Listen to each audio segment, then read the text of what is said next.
So we're starting our unit on celestial distances and astronomical distances. And so one of the first things we got to do is try to get a little bit of a feel for what kind of distances we're talking about. And hopefully you guys will remember back to when we did the solar system thing out there, and we tried to measure, like, if the sun was the size of a basketball, how far away the Earth would be. You guys remember that? Right? That gives you a little bit of a feel for, like, distances in our solar system being quite vast. But let's go even beyond that today. So we'll go through this pretty quickly, but here's what we're going to do. I'm going to show you slides, and on each slide there's going to be an object that we'll know about, and then there's going to be 4 numbers. And the 4 numbers will be, the first number will be how many miles away it is. The second number will be how long it would take to get there if we could travel at 25,000 miles an hour. And that number was chosen because that's the escape velocity of Earth. And when we launch things into space, we tend to get them going at about 25,000 miles an hour. Okay? So 25,000 miles an hour was chosen because that is the escape velocity from the Earth. The third number you'll see is how long it would take to get there at light speed. Now, we can't go light speed, so that's kind of like not really figuring out how we could get there, but we can send messages. Information can travel at light speed. So if we could send a radio signal and like say, hey, how's it going over there? This is how long it would take for that message to get there. If there's someone there to hear the message and they respond, the fourth number will be how long it would be before we'd hear back from them. And of course, that's just going to be twice the third number. Okay? So let's go to the first object that I want to talk about, which is Mars. Okay?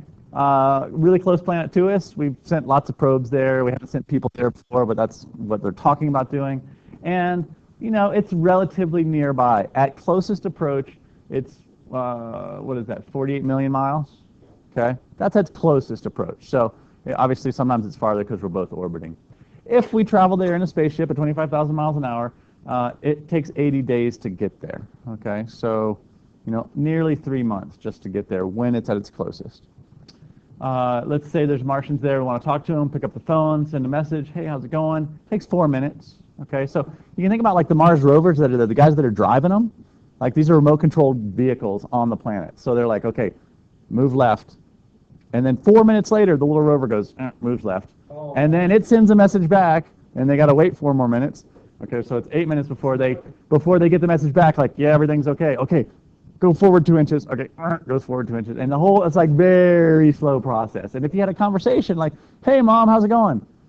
She'd hear you 4 minutes later, and then I'm doing fine. You'd hear that 8 minutes later, like, send me cookies. Like, it'd be a really boring conversation. Take a long time to get cookies. Exactly. That's Mars, which is, a very close planet to us. Let's go a little farther out in the solar system. We won't go to all the planets, so let's head out to Neptune. Okay, it's the farthest planet now, right? That's the farthest planet we got. So, in terms of miles, we're getting farther away now. We're over 2 billion miles away. Okay, that's a number that means nothing to me. So, but I'm an astronaut. I hop in my spaceship. I want to travel to Neptune at 25,000 miles an hour, and it takes 12 years to get there. Okay. We have a spaceship traveling to Pluto right now, and it takes 12, 13, 14 years to get there. And it's traveling faster than that is the fastest thing we've ever launched, is the New Horizons, and I think it's going like 45,000 miles an hour, and it's still 12 or 13 years.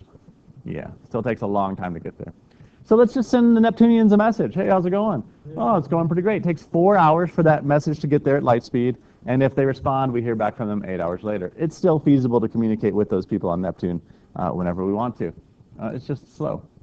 Now, that's within our solar system. So let's move out. Let's go to the next closest star. Okay, Proxima Centauri, which is the next closest star, and that is not a picture of it. That's just a cool picture of, what is that a cool picture of? It is a white dwarf and what kind of nebula? Planetary nebula. What was it before it became a white dwarf and a nebula? A red giant. And before it became a red giant, what was it? Main sequence star. About how big, more or less? Under 1.4 times solar. That's the Chandrasekhar limit, but I think it's, what did we say the limit was the other, like, can't remember if it was 3 solar masses and less or 8 solar masses and less. That's something for us to look at. So the number IB is going with is 8 solar masses of a main sequence star, right? Obviously, the white dwarf can only be 1.4 solar masses. Okay, so that in this planetary nebula, that main sequence star is going to lose a lot of mass if it's going to become a white dwarf. Okay. All right, so let's go to Proxima Centauri. Let's see how many miles away it is. All right. Okay, we're up into, what is that, millions, billions, trillions, 25 trillion miles away. Okay, huge number. Let's go there in our spaceship, 25,000 miles an hour. No problem. It'll take 115,000 years to get there. Okay? This is the closest star to us. Closest star to us. All right, so we've left our solar system. And we have spaceships traveling at about 25,000 miles an hour. I don't know that we aimed them at Proxima Centauri, but they've left our solar system. They were launched, I think, in the 70s. I can't remember when the Voyagers were launched. And to leave the solar system. And yes, they'll get somewhere, but it's going to be hundreds of thousands of years before they get to another star, if not more. This is the closest. Okay, so it takes about 4.3 years for light to get that distance. And so if we send a message to them right now, like there's people on a planet around Proxima Centauri, we could be like, hey, how's it going? Send that radio signal to them. They'd get it 4.3 years later, and 8.6 years later, we'd hear back from them. So again, it's going to take a little while. But this, we're inadvertently, we are sending messages. Okay, so that's Proxima Centauri, the closest thing to us. Let's go to a different star now. Let's go to Altair in the Summer Triangle. Altair is in the constellation Aquila. The Eagle, this is not Altair, this is the Horsehead Nebula. See the Horsehead Nebula, you guys? A very famous one. So we're going to Altair, and it's this many miles away. Yeah, I lose track of what it is. Are we still? It's only 93 trillion miles away. So we're traveling there in our spaceship, 25,000 miles an hour. It takes 428,000 years to get there. And so let's just send them a message, and we can do that, and it's 16 light years away. So this is a really close star to us. This is definitely in our neighborhood of the Milky Way galaxy, very close by neighbor. And it would take 32 years to hear back from someone if there is civilization there. So we send them the message now in 2014, and they respond, and we wouldn't know about it until, what's that, 2046. Okay, so. Okay. Capella, another star. What constellation, you guys remember? Capella. It's in Auriga, the Charioteer, right? It's in Auriga. Okay. It's up near Orion. It's a little bit farther away. We would get there in our spaceship in about 1.25 million years. Okay. So let's just talk to them over the phone. Well, let's get going now. No problem. 47 years, and you would not hear the response probably because it'll be 94 years before they respond. Your children will be able to get the answer to the phone call. All right. But we could and get a response by now, or soon. what's that? Okay, so we're still really, really close in the Milky Way galaxy. So let's go even farther out into the Milky Way galaxy. The star Antares and Scorpio. A little bit farther away, it takes 9 million years to get there in our spaceship, 360 light years away, so our message takes 360 years to get to them, which means no radio signals have gotten there yet, but let's say we send one today, we hear back from them 720 years later. That means if we wanted to hear from the Antarian people, if we wanted to hear from them today, we would have had to have sent our message in the 1300s. Okay, so just think about what's happened in human history in that time period. Okay, let's leave the galaxy. Okay, now we're leaving the Milky Way galaxy. We're going to the Andromeda galaxy. And again, it just starts to get even more incomprehensibly far at this point. So everything up to this point was within our galaxy. There are hundreds of billions of galaxies in the universe. This is the next closest major galaxy to us, the Andromeda galaxy. It's about 2.5 million light years away. So Is that 68 billion years to get there? that is in our spaceship, that is 68 billion years to get there. Keep in mind that the universe is only like 14 billion years old, so it would take longer than the age of the universe to get there in our spaceship. So let's just send them a message, no problem. It takes 2.5 million years for that message to get there. We hear back from the Andromedan people, and 5 million years later. And the Earth has been around for 5 million years, but recognizable human beings have not been on Earth for 5 million years. Okay, so we're going.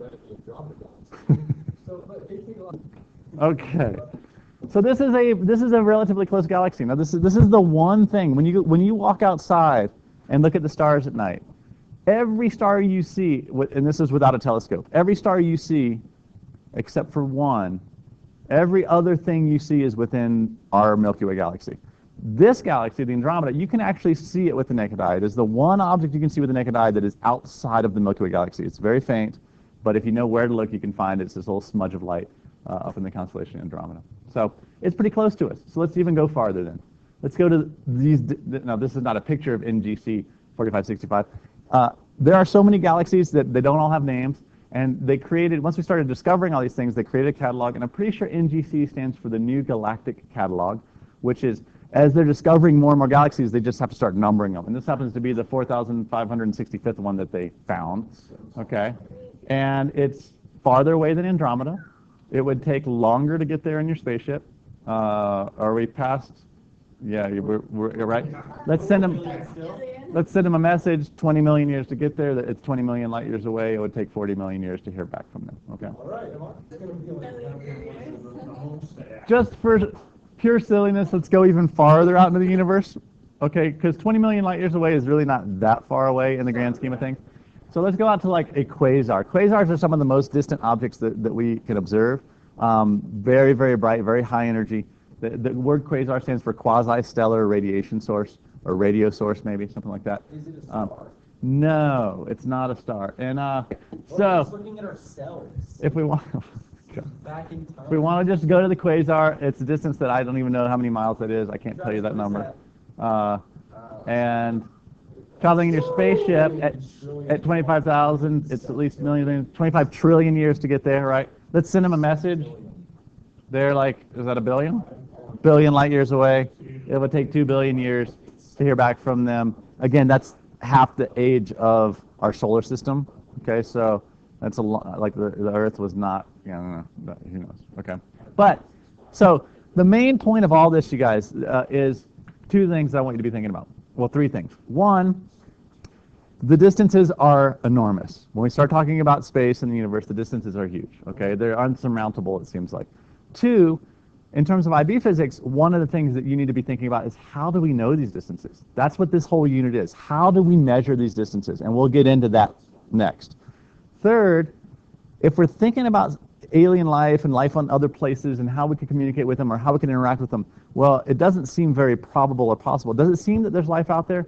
Absolutely. Just statistically speaking, there has to be.